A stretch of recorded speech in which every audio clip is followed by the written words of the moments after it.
Welcome to the MBU Football Coaches Show. This is the season finale show for 2022 season. Of course, I'm joined with Coach B. Coach, let's just start right away with your last game this season. You took a trip up to Iowa against St. Ambrose, and the Spartans came away with a big dub. Yeah. Talk to us a little bit about that game. Well, it was a back and forth game, but it was a lot of fun. By the end of the game, the lights were on, snow's coming down. It was a pretty neat atmosphere, really, and of course, it made it a lot better that we were out on top. But just so proud of our guys. We challenged them throughout the week, challenged them in their energy. It was something that we as coaches felt that we needed to really bring more to the table for them. Yeah. Something that I stood up and said to the team that, that was something that I dropped the ball on is that, I needed to realize that how important that was, and that it couldn't just be them, that it had to be all of us together. And we had a really great week of practice, going through the exit meetings. So many of the guys have even commented about how much fun that week of practice was, and that they want to keep that going. And I couldn't agree more. Like, even as coaches, it was fun for us. Guys were working hard, and you just saw them really battle and pick each other up. That was something that I give a lot of credit to our grad assistant, Kenny Rochford, who coaches our tight ends. Yeah. And, we were sitting in after Judson, and I kind of just threw it out to everybody and just said, what is missing? And one thing he brought up was that we need more guys pouring into somebody else. Right. Don't just make it about them, pour into somebody else. And that was a point of emphasis for us, and they did that. And when we went up to St. Ambrose and got off the bus, the whole warm-ups, you hadn't seen anything like it. Yeah. When we went out and it's cold, they were cheering, and when they were the next group was coming out, they were cheering for each other, and it just sustained the entire 60 minutes. I think that's what ultimately gave us the edge in the end. Absolutely. Again, for the second time this season, O'Dane Reed was the Mid-States Football Association Special Teams Player of the Week, as he made 3 field goals. And again, just goes to show how important those field goals are.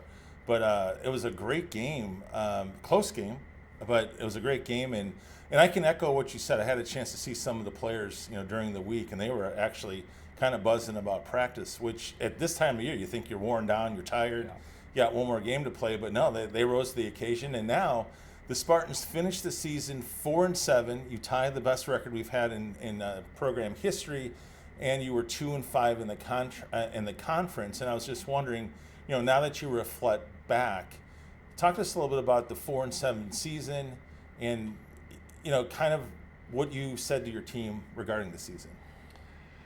Well, the number one thing that we talked about is that now that we can sit back and really reflect, we know that it could have been 8-3. It could have been 7-4 very easily, very easily. And the exciting thing is that I feel like we have a really good blueprint of what these guys need from a coaching staff standpoint. We have a great blueprint from the guys that are returning, and we get so many guys back. And it's gonna really turn into the work that we do in the off season now. And that was something that we talked about. But you go back to and you start replaying the individual games. If we played like we did in week 3 or 4, or really every other week in the season, to be honest with you, I think the Lion game turns out differently. Right. But we had a freshman quarterback, freshman line. We had to get our feet wet a little bit. Defensively, I feel like we came into our own of kind of who we were, and making some adjustments that just really seemed to fit who we were. And that was different, that we had to evolve into that a little bit and kind of work through the process a little bit. Of course, the St. Francis game and how that ends on a block punt in a weird situation. Right. St. Xavier, some of those, the Judson game, go in and we're flat. We don't play very well. We're battling 35-mile-an-hour winds. So, I think you look at throughout the course of the season that, unfortunately, as like Domingo Loggins said, is I'm tired of hearing that we're right there, but really feel like we are right there. Right. And it'll be interesting to see. We get a lot of guys back. We go into a new league. It's a very competitive league in itself, but I think the overarching feeling from everybody is we can't wait to get back to work. And there was a lot of good and a lot of things that we know we can learn from and continue to fix.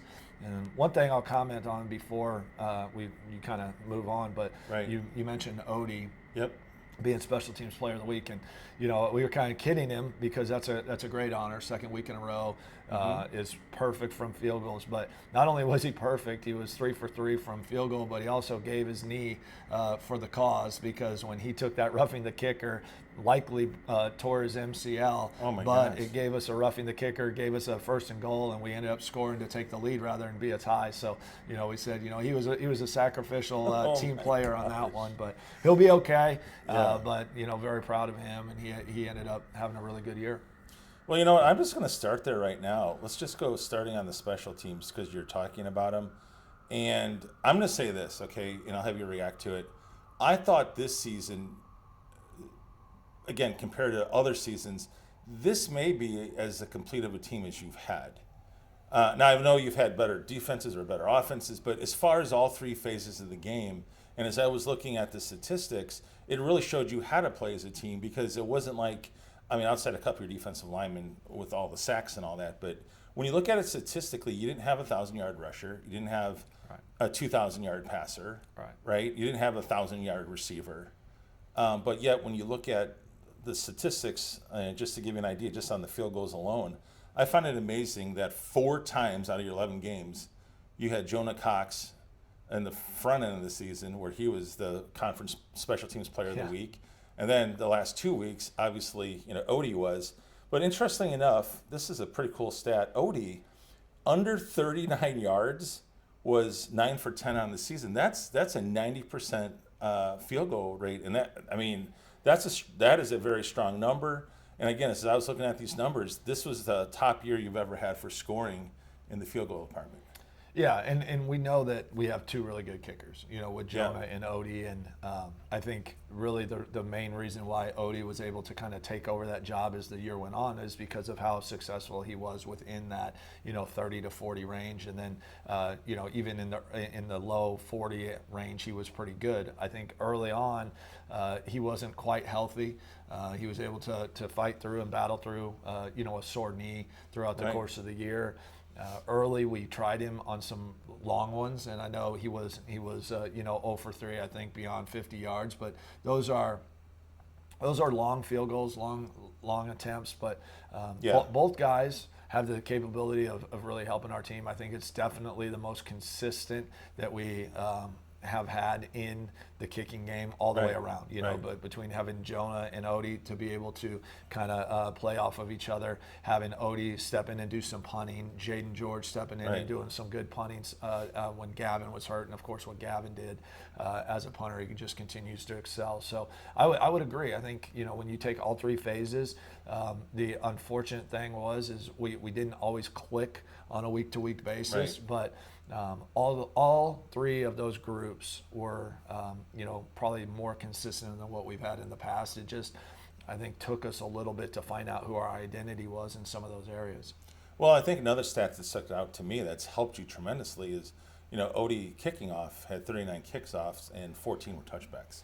Yeah. That helps your defense a lot, I'm just going to say. No, it does, absolutely. Because anytime that they had to drive, from the 25 and go 75 yards, that makes a big difference. So that's a huge thing to a boost to our team, and he did a great job. Now that we flip to the offensive side, what was really interesting, I'll be honest with you, it surprised me because in years past, we'll see sometimes maybe up to 5 or 6 quarterbacks listed. Yeah. We only had 4, but 2 of them, I'll be honest with you, they did all the work. Yeah. Certainly Ashton Strother and Cooper Brown, literally they threw every pass with the exception of 2. Yeah. And you had one by Gavin, you had one by Josh, certainly on gimmick plays. But, Ashton threw for over 1,200 yards and averaged nearly 160 yards a game. And, 8 touchdowns, 7 interceptions. But for a freshman, kind of when you think about Ashton and Cooper, again, being freshmen, how do you assess their performance? It's difficult, and we sat down with both of them early in the week, myself and Coach Fisher, and we had a long talk between Coach Fisher and Coach Schnabel and myself, and just kind of trying to identify where they stand. And it is very difficult because I think both of them bring so much to the table, but they're very unique in their own way. Right. And I think you look at Cooper, you look at his stats, and completion percentage and stuff like that isn't what he was hoping it would be. Right. And that was really the first thing that he said in his exit meeting is that I'm frustrated. I know I can make those throws and I didn't. But he's a really dynamic runner, and you saw that in the St. Ambrose game, moving the chains. You saw it throughout the course of the season. It was a unique season in the sense that Ashton starts rolling, and then he gets a shoulder injury, and it kind of slows him down when he comes back. He wasn't as sharp as he was when he was in there, and then Coop was kind of struggling in the Olivet game, and then he goes out with an injury, and Ashton comes in, plays really well.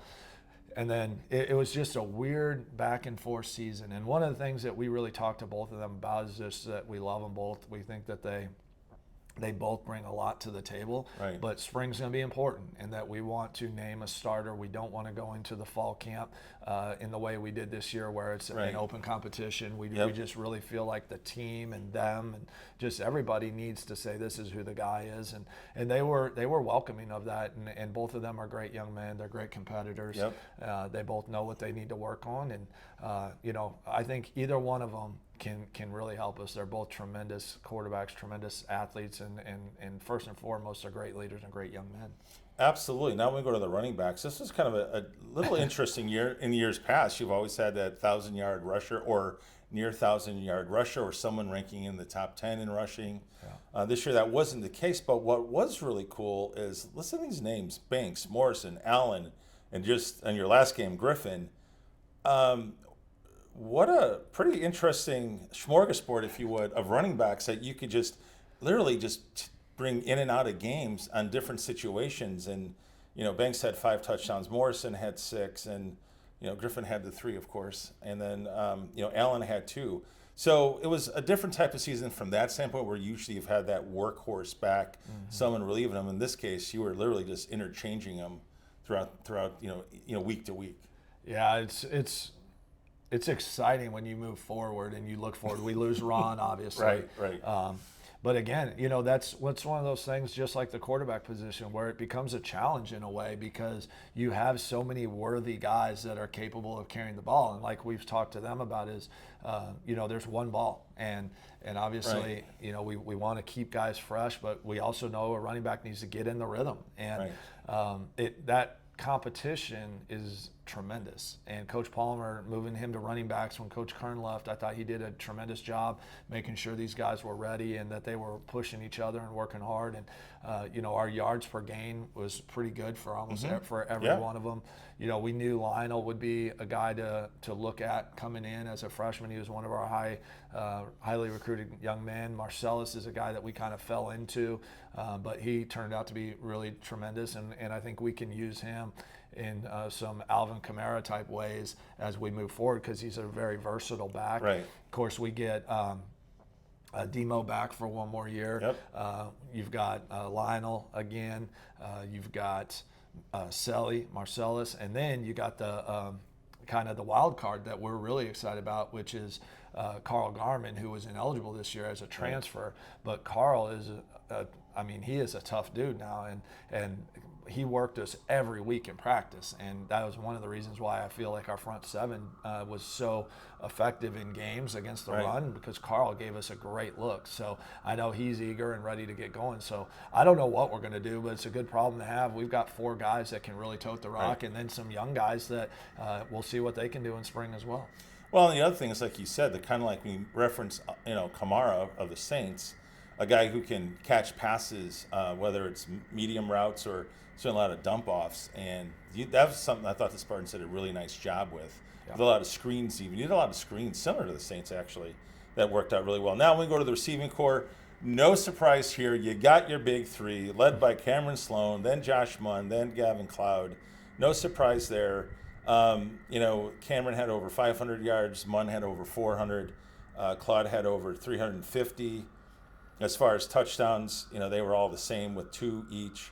And then you had some really interesting play. And one of the people that we loved up here was certainly your senior, Jacob Harness. It just seems like whenever he would be in the game, he'd be in the right place, right time, and make a play.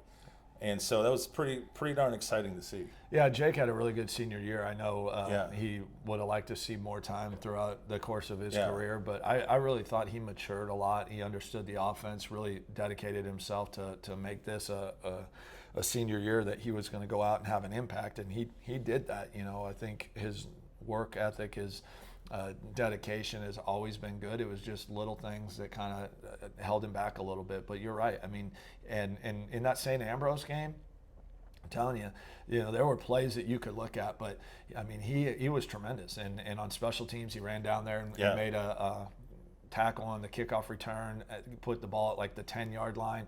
We ran the fake punt to him, which he was able to get a first down and more. And that was no small feat, because I think that was like 4th and 17. And Gavin made a great throw. Jake made a great catch and run. So, I thought he had a really good year. You mentioned those guys coming back, and I think the biggest question now is are they gonna push themselves to be better? Right. We know what Gavin can do. We know what Cam and Josh can do.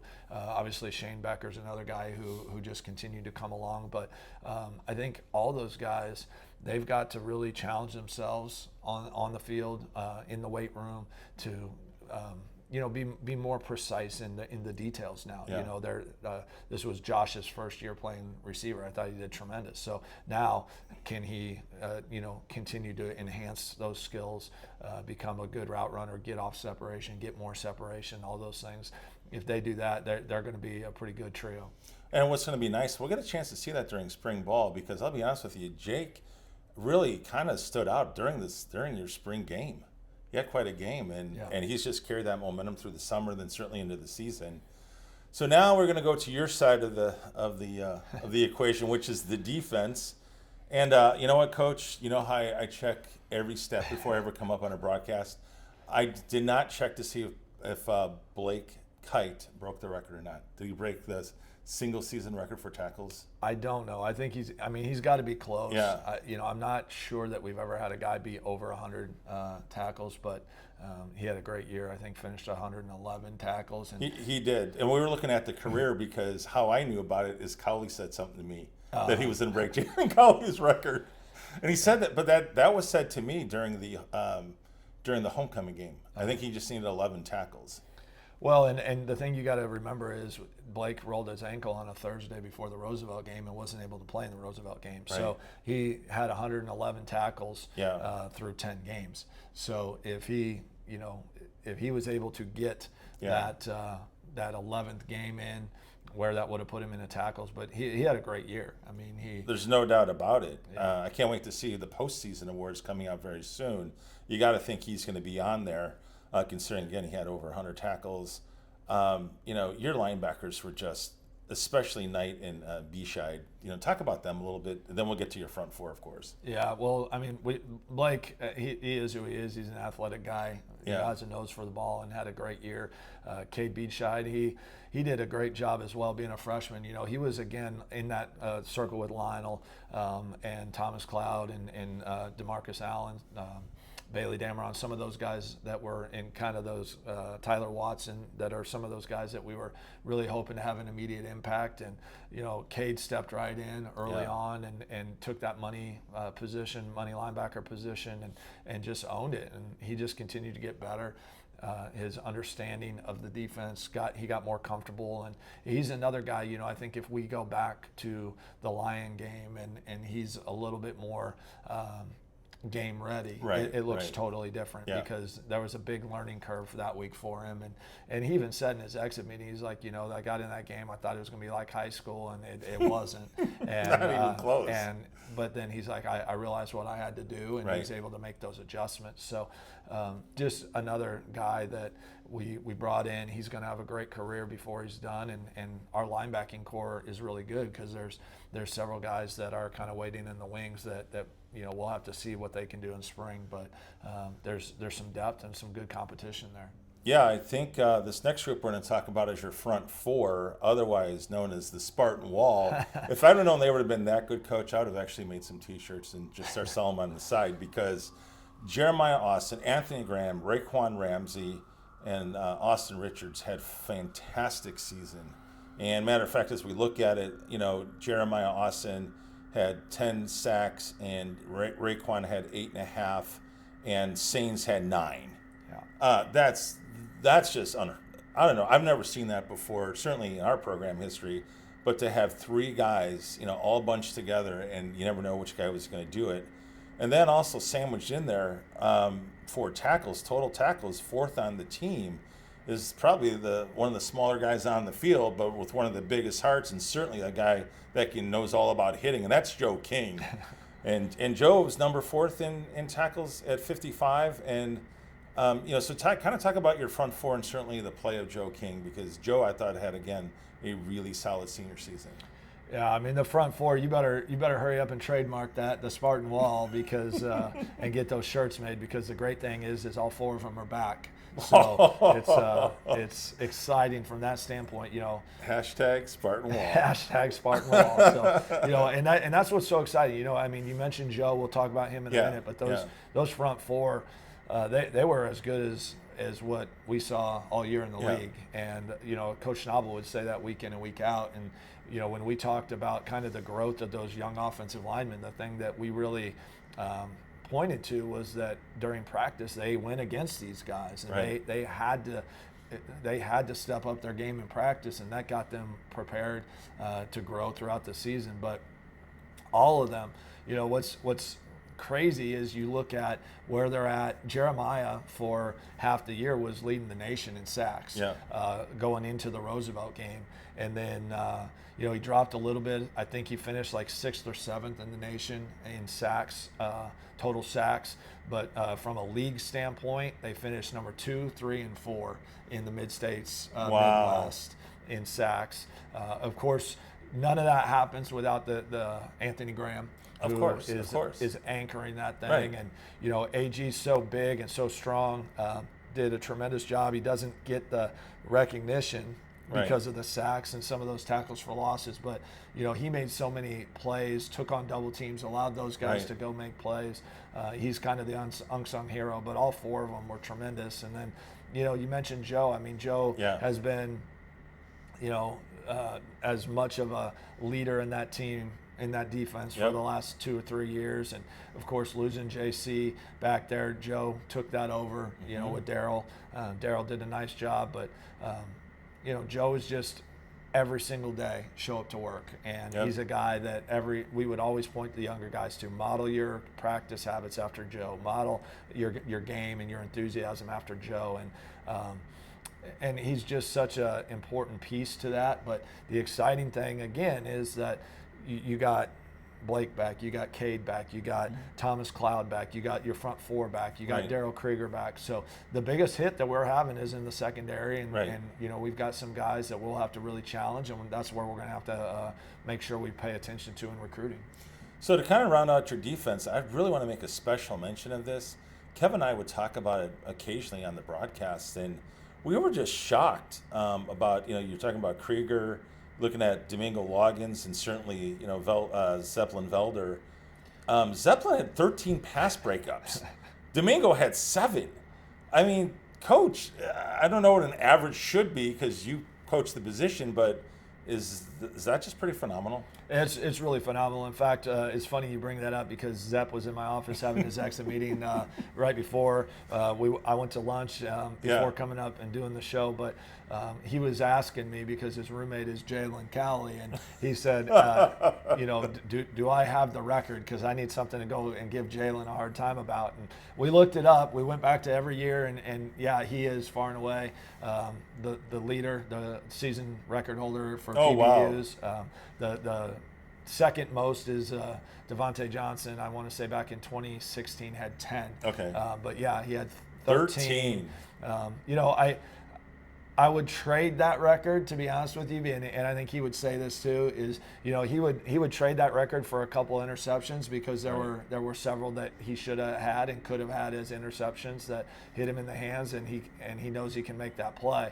But no, it's tremendous, and I think the biggest thing that you and I've talked about a lot throughout the course of the year, maybe not always on camera, is the work that we did in the offseason to play the ball in the air. We felt like that was something we really needed to work on.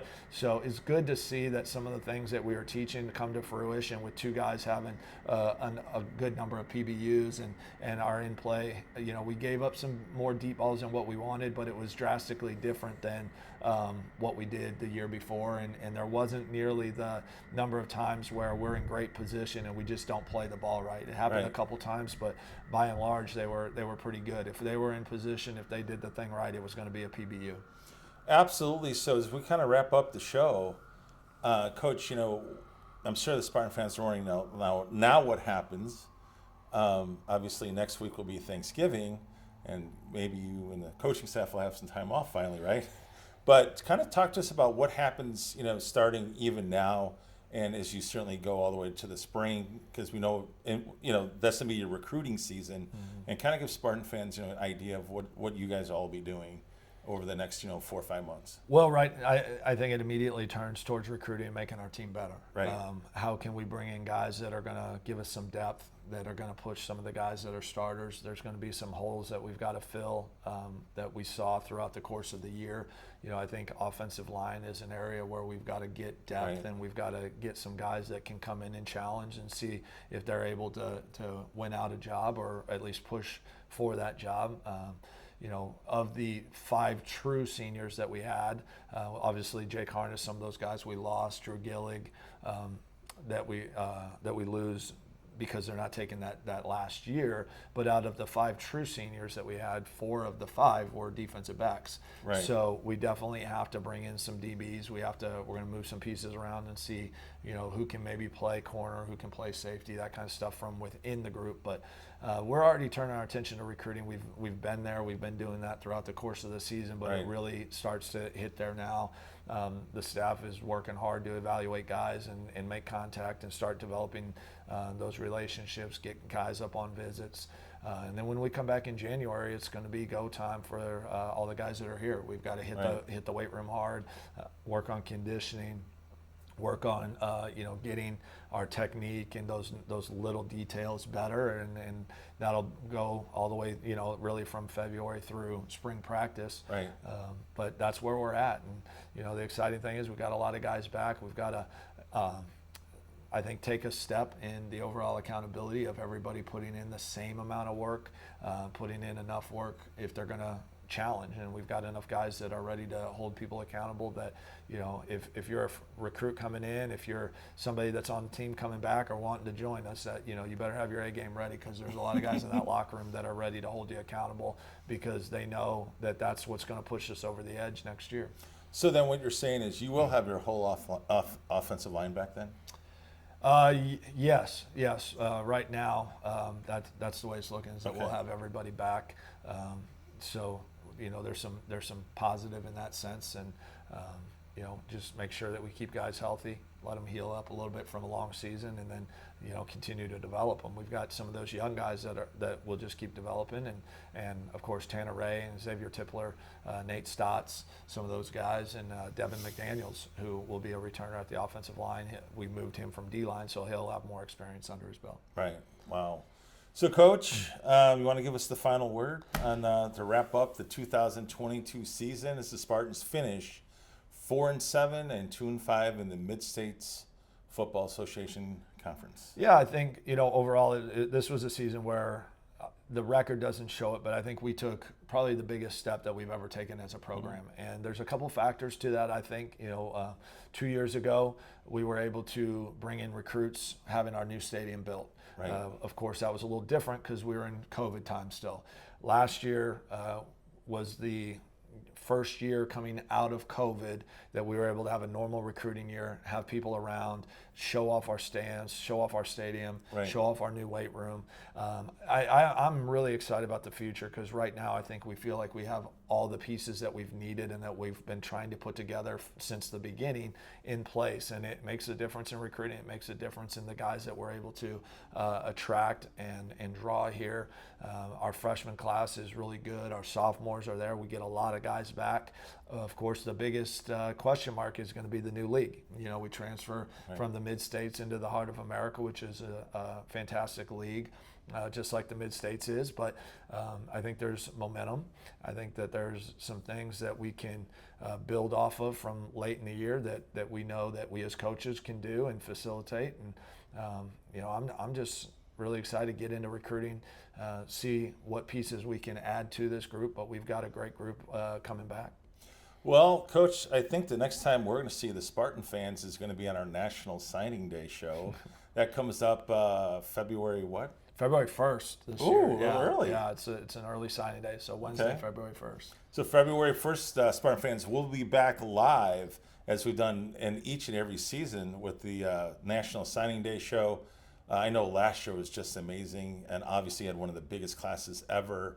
Obviously, it played out this season because you had so many young guys. But like you said, with some of these young guys who now have real on-the-job experience, it's going to be really exciting to see what the 23 season is going to hold for the Spartans. Yeah, absolutely. And I think the exciting thing for us is that we feel really comfortable at some very key spots, being number one, being the quarterback position, that, you know, we're not, that's not a question mark. We know what those guys can do. We Right. know that they want to be here, and that's huge. So that gives us a really good starting point. Yep. to launch into recruiting and launch into next year.